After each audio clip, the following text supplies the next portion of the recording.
मेरे एक व्यूअर ने मुझसे रिक्वेस्ट किया कि मैं एक्सिस ग्रोथ अपॉर्चुनिटी फंड पे एक डिटेल्ड वीडियो बनाऊं सो दैट कि कॉमन इन्वेस्टर जो हैं उस पे अपना कॉल ले सकें मीन्स वो उसमें स्टे करें, एग्जिट करें या उसमें और फर्दर इन्वेस्ट करें। इस पर चर्चा करने के पहले मैं एक चीज़ जानकारी देना चाहूँगा, बहुत व्यूअर्स जानते भी होंगे, जो नहीं जानते हैं उनके लिए जानकारी है कि किसी कंपनी का या किसी म्यूचुअल फंड इंडस्ट्री का या किसी सेगमेंट का, किसी एएमसी का परफॉर्मेंस दो बातों पे डिपेंड करती है। पहला मैक्रो इकोनॉमिक फैक्टर और दूसरा माइक्रो इकोनॉमिक फैक्टर। जैसा कि आप जानते हैं, मैक्रो इकोनॉमिक फैक्टर वो फैक्टर्स हैं जो सभी कंपनी, सभी इंडस्ट्री को प्रभावित करती हैं, इन्फ्लुएंस करती हैं, किसी को कम, किसी को अधिक। और माइक्रो इकोनॉमिक फैक्टर्स वो फैक्टर्स होते हैं जो केवल उस पर्टिकुलर कंपनी, उस पर्टिकुलर सेगमेंट या उस पर्टिकुलर फंड को प्रभावित करती हैं, इफेक्ट करती हैं। तो आज हम चर्चा करेंगे कुछ मैक्रो इकोनॉमिक फैक्टर्स जिसके कारण 2022 में एक्सिस ग्रोथ अपॉर्चुनिटी का रिटर्न नेगेटिव रहा होगा। संभावित कारण हो सकता है, ये कारण सही भी हो सकता है कुछ और भी कारण हो। और हिस्टोरिकल डेटा के बेसिस पे हम ये निर्णय लेंगे कि इस फंड में हमें स्टे करना चाहिए, एग्जिट करना चाहिए या फर्दर इन्वेस्टमेंट और करना चाहिए।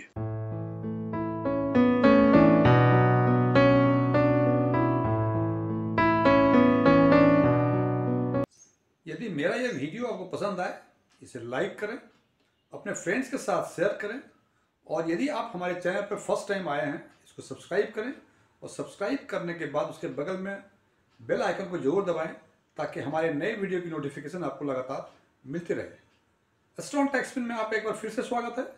मेरा नाम डीएम झा है। Axis growth opportunity fund large और मिड कैप सेगमेंट का फंड है। ये बहुत पुराना फंड नहीं है, अक्टूबर 2018 में लॉन्च हुआ है, 4.5 साल के आसपास हुआ पुराना फंड है।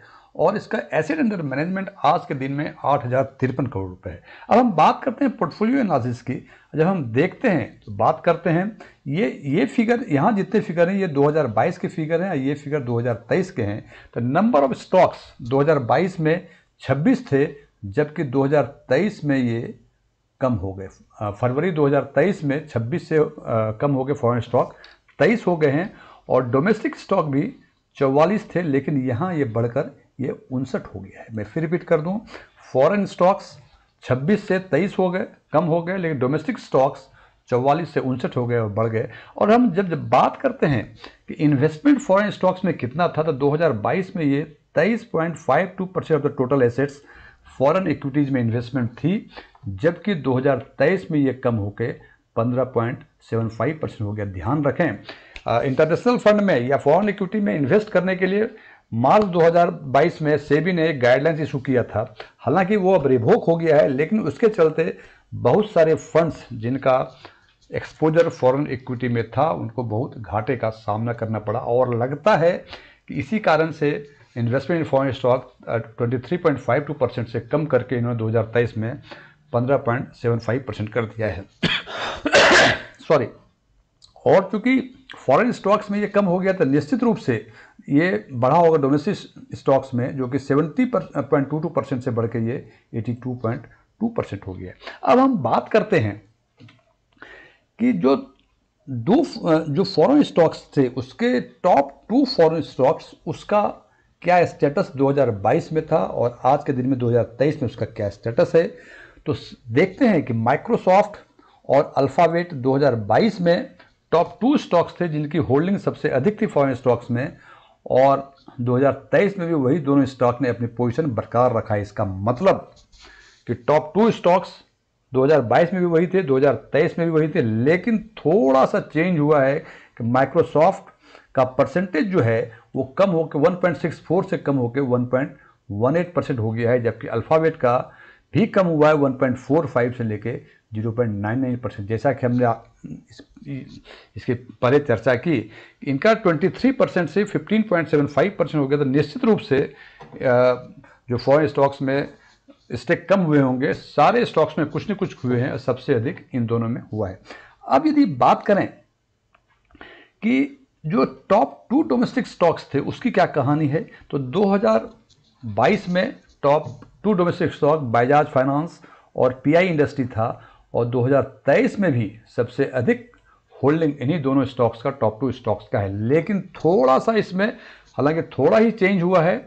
बजाज फाइनेंस 8.69 थे तो ये कम हो गए 8.07 हो गए, और पीआई इंडस्ट्री 5.69 से बढ़कर 6.10% हो गया।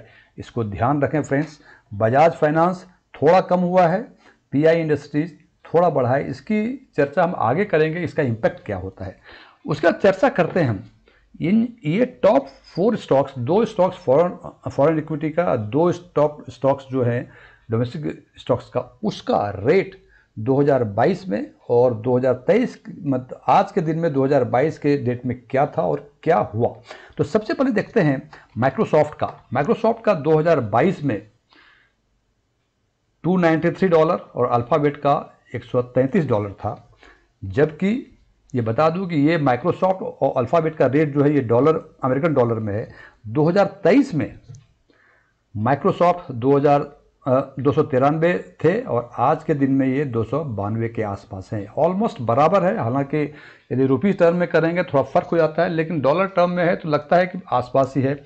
अल्फाबेट 1.33, लेकिन आज के दिन में भी वो फरवरी 2022 का जो लेवल था वो अचीव नहीं कर सका है।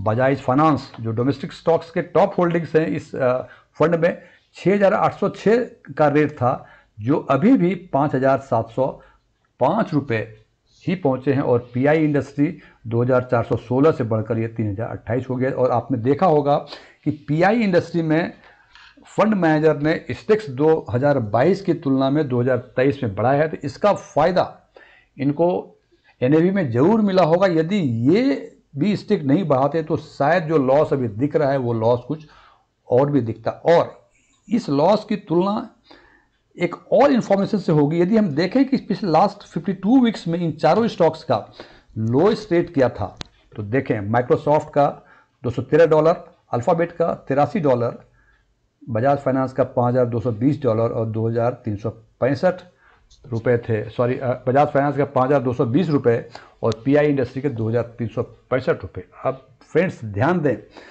कि ये जो हमने कंपैरिजन कर रहे हैं इसका इम्पैक्ट तो आएगा लमसम पे, लेकिन एसआईपी के जो इन्वेस्टर्स रहे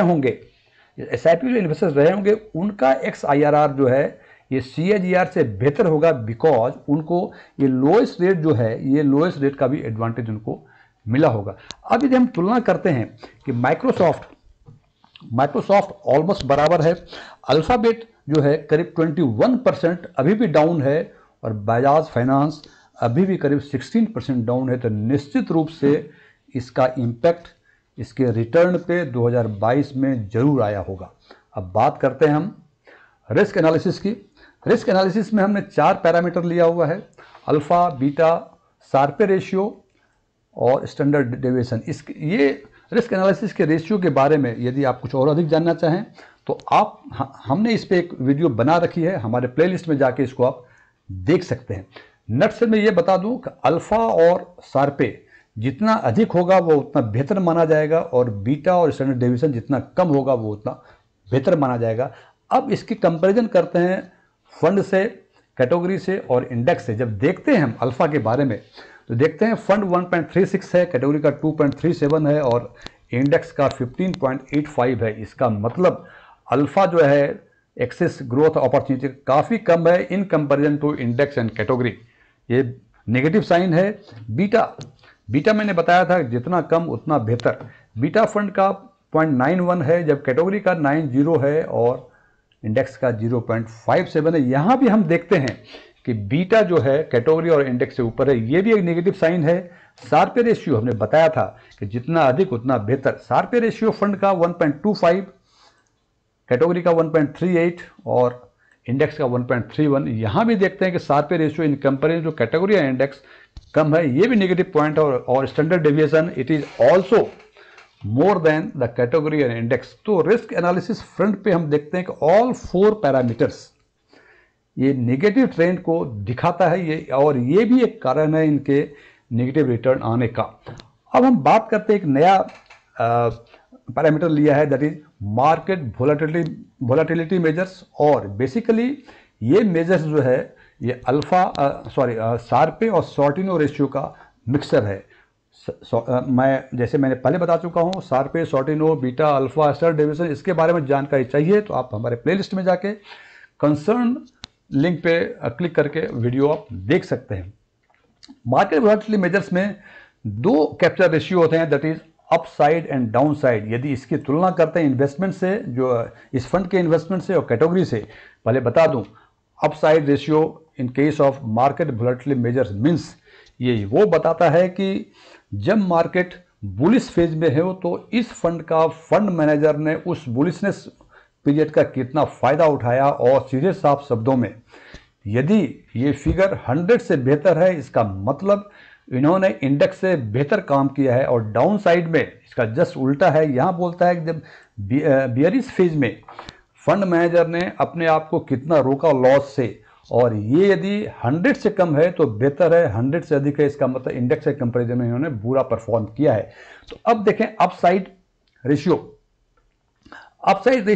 और down side ratio. Upside ratio investment का 99 है, कैटेगरी का 96 है। इसका मतलब इट इज लेस देन 100। इसका मतलब इंडेक्स के कंपैरिजन में, हालांकि कैटेगरी ने भी अच्छा परफॉर्म नहीं किया है, लेकिन इंडेक्स के कंपैरिजन में इन्होंने अच्छा परफॉर्म नहीं किया है। हालांकि कैटेगरी के कंपैरिजन में इस फंड ने बेहतर परफॉर्म किया है। और डाउन साइड इट इज 105 और 85 मीन्स यहाँ देखते हैं कि ना तो कैटेगरी के कंपैरिजन में और ना ही इंडेक्स के कंपैरिजन में इसने बेहतर परफॉर्म किया है। इसका मतलब यहाँ केवल एक ही चीज़ है कि अपसाइड रेशियो जो है कैटेगरी से बेहतर है, लेकिन बाकी डाउन साइड दोनों से खराब, अपसाइड इंडेक्स से खराब। सो ये पैरामीटर भी दिखाता है कि फंड में वीकनेस अभी है, और आगे कब तक रहेगी ये डिपेंड करता है आने वाले दिनों पर। अगली बात करते हैं रिटर्न की, एनुअल रिटर्न। इसमें हमने किया है, चूंकि ये फंड 2018 का ही है तो इससे अधिक का प्रीवियस डाटा अवेलेबल नहीं है। हम बात करते हैं 2019 में, यदि फंड की बात करें तो 18.79, 26.69, 46.68 एंड -7.58%। और यदि कैटेगरी की बात करते हैं तो हम देखते हैं कि 2019 से लेकर 2021 तक तीनों ही साल फंड ने कैटेगरी के कंपैरिजन में काफ़ी बेहतर प्रदर्शन किया है, लेकिन 2022 में ये करीब 10-10.5% के आसपास कम रिटर्न दिया है when we compare with the category, because category ने 2.32 का रिटर्न दिया है, जबकि फंड ने एक्सिस ग्रोथ अपॉर्चुनिटी ने -7.58 का लॉस दिया, या कह सकते हैं -7.58 का रिटर्न दिया है। और यदि क्वार्टाइल रैंकिंग की बात करें तो हम देखते हैं कि 2019 से लेकर 2021 तक इसके क्वार्टाइल ये टॉप क्वार्टाइल में थे, जबकि 2022 में ये बॉटम क्वार्टाइल में आ गए। क्वार्टाइल रैंकिंग के बारे में भी हमने एक वीडियो बना रखी है, यदि आप इसमें कुछ और अधिक जानना चाहें तो आप वहां जाकर कंसर्न वीडियो देख सकते हैं। हालांकि सीधे साफ शब्दों में बता दूं, क्वार्टाइल का मतलब 4 क्वार्टाइल में होते हैं, top, bottom, middle. Top quartile में 25% उस सेगमेंट में जितने भी फंड्स होते हैं उनका रिटर्न के बेसिस पे जो टॉप 25% में आते हैं वो टॉप क्वार्टाइल में आते हैं। बॉटम में जो नीचे से 25% में आते हैं, मीन 75% ऑनवर्ड, 76 to 100% के सेगमेंट में जो आते हैं वो बॉटम क्वार्टाइल में रखे आते हैं। तो निश्चित रूप से 2019 से 2021 तक इसके काफ़ी बेहतर परफॉर्मेंस थे, लेकिन 2022 में परफॉर्मेंस के काफ़ी खराब हैं। और इसकी तुलना अब करें हम रिस्क वर्सेस कैटेगरी और रिटर्न वर्सेस कैटेगरी की, तो हम देखते हैं ये 3 इयर्स का रिस्क वर्सेस कैटेगरी और 3 इयर्स रिटर्न वर्सेस कैटेगरी का है। इट इज ओनली बिकॉज कि 3 साल से 4.5 साल का फंड है, 3 साल, 5 साल, 10 साल का ये कैटेगरी निकलती है, तो 3 साल से ऊपर का डाटा, पहले का डाटा मौजूद नहीं है। और जब हम देखते हैं कि 3 years risk versus category means, अब देखें रिस्क जो है कैटेगरी की तुलना में एबव एवरेज है, लेकिन रिटर्न जो है कैटेगरी की तुलना में बिलो एवरेज है। इसका मतलब you are taking the risk of above average in comparison to category, but you are getting return below average जब हम कंपेयर करते हैं कैटेगरी से। तो ये भी चीज़ें निगेटिव हमें दिख रही हैं।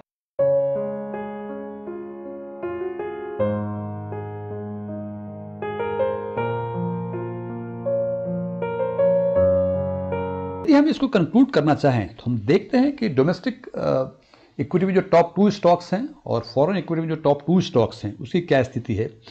फॉरेन स्टॉक्स में अल्फाबेट और माइक्रोसॉफ्ट, अल्फाबेट करीब 21% डाउन है 2022 के कंपैरिजन में, आज के से यदि कंपेयर करें, और माइक्रोसॉफ्ट ऑलमोस्ट बराबर है, जबकि बजाज फाइनेंस करीब 16% डाउन है और पीआई इंडस्ट्रीज अपवार्ड मूवमेंट में इन्होंने आउट परफॉर्म किया, इनका रेट 2022 के तुलना में बेहतर है। तो इसको यदि कंक्लूड करना चाहते हो on the basis of portfolio only, तो हमें लगता है कि अभी इस फंड में वेट एंड वॉच करना चाहिए। अभी ऐसी कोई भगदड़ की स्थिति नहीं है कि हम भाग के निकल जाए।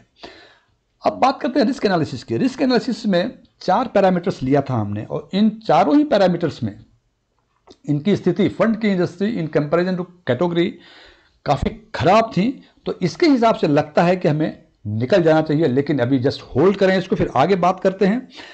मार्केट वोलेटिलिटी की रेशियो के बारे में बात किया था हमने। Both the ratio that upside down side, इन दोनों रेशियो का जो परफॉर्मेंस है वो फंड मैनेजर का वो परफॉर्मेंस इंडेक्स से बेंचमार्क से बेहतर नहीं, बेंचमार्क से खराब है। और एक और रिस्क एंड रिटर्न एनालिसिस के बारे में वर्सेस कैटेगरी के बारे में बातें की थी। तो हमने देखा था कि रिस्क तो हम ले रहे हैं in comparison to category above average, और return in comparison to category मिल रहा है बिलो एवरेज। तो रिस्क एनालिसिस और रिस्क एंड रिटर्न एनालिसिस के बेसिस पे भी निकलता है कि ये बेहतर नहीं है, इस फंड से निकल जाना चाहिए। लेकिन जब हम बात करते हैं एनुअल रिटर्न की, तो हम देखते हैं कि फर्स्ट 3 ईयर्स 19 से लेकर 21 तक ये काफ़ी बेहतर परफॉर्म किए थे और इनका क्वार्टर रैंकिंग टॉप पे था। हालांकि 2022 में ये टॉप से बॉटम में आ गया।